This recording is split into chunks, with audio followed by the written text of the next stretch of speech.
حضرت سیدنا غوث اعظم بغداد میں بیٹھ کے تقریر فرماتے تھے اور مصر والے مصر میں بیٹھ کے سنتے تھے۔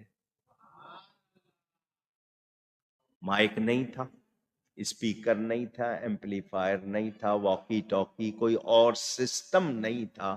روحانیت کا یہ عالم کہ آپ اپنے ممبر پر ہیں اور پوری دنیا سن رہی ہے۔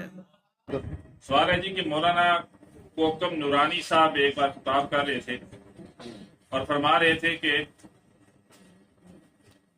شیخ عبد القادر جیلانی علیہ رحمہ بغداد میں خطاب کرتے تھے تو مصر تک لوگ سنتے تھے، اسپیکر بھی نہیں ہوتا تھا۔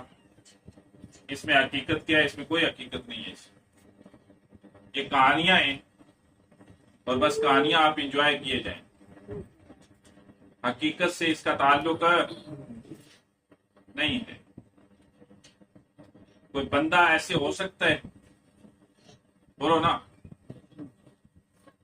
نہیں ہو سکتا۔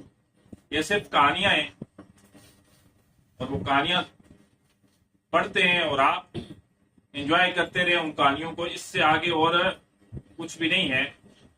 اور ایک اور چیز سن لیں، شیخ عبد القادر جیلانی علیہ رحمہ حنبلی تھے، وہ رفع یادین کرتے تھے اور اونچی آواز سے آمین بھی کہا کرتے تھے، اور آج بھی ان کی مسجد میں اونچی آواز سے آمین کہی جاتی ہے، اور آج بھی ان کی مسجد میں رفع یادین کیا جاتا ہے۔ وہ تو خود رفع یادین کے قائل تھے، اور ان کا سب سے اہم وظیفہ تھا یا حیو یا قیوم۔ تو یہ صرف کہانی ہے، اس سے زیادہ اور کچھ نہیں۔ اللہ ہدایت دے۔